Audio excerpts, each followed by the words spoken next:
immigrants are just as strong, just as powerful, just as intelligent as anybody else, and they deserve to be treated that way.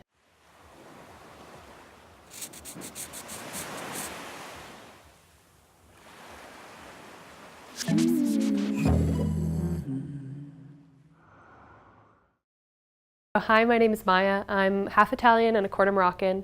My mom immigrated to the United States from northern Italy in 1990, and my grandma immigrated from Marrakesh, Morocco in 1996. In my mom's case, she had just finished her undergrad at university in Italy, and she received an offer of a scholarship to do her graduate degree at the University of Oregon.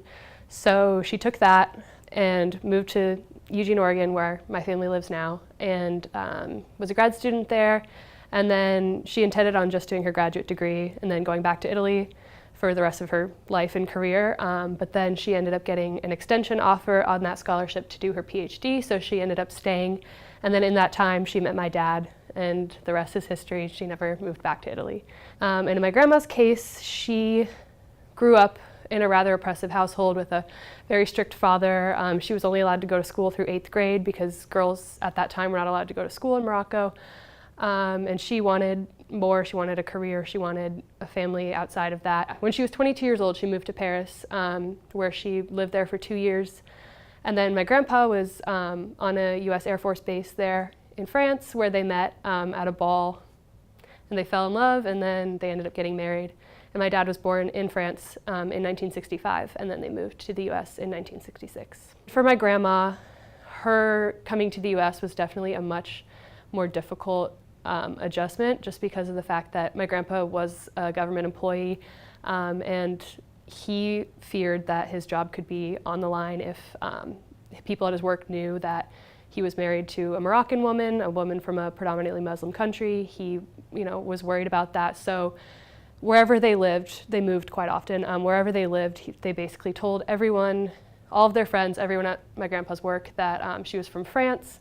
Because people weren't, couldn't tell the difference between a Moroccan accent and a French accent. So she kind of had to lie about her identity her whole life just to keep my grandpa's job safe, to keep herself safe. Just in that time, she didn't feel like she was comfortable enough. So almost everyone in her life, except for her very close friends and family, all think she's from France. So that's something that definitely has been hard for her.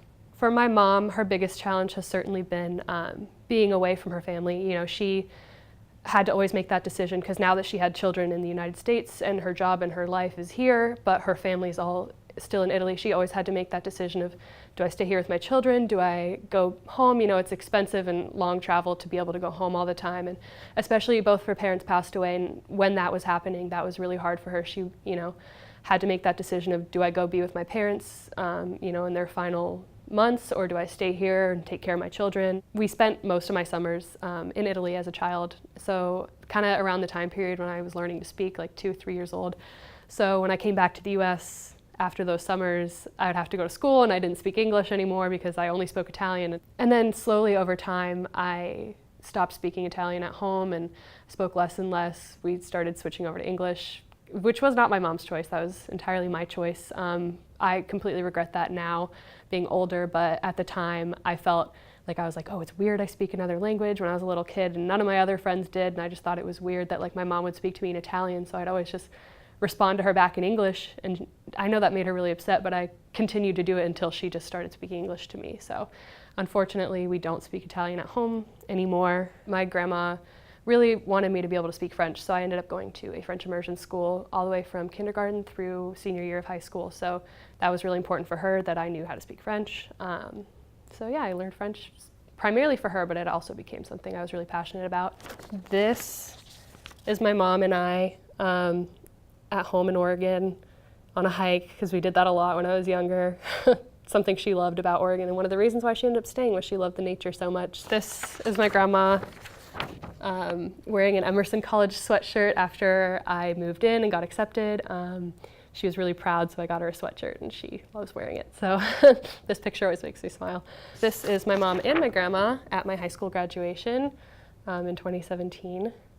I think, immigrants are just as strong, just as powerful, just as intelligent as anybody else, and they deserve to be treated that way. And my mom is proof that you can, come here, get a master's and PhD and raise a family and be successful regardless of the fact that you're an immigrant. And I think that people need to be able to see that more.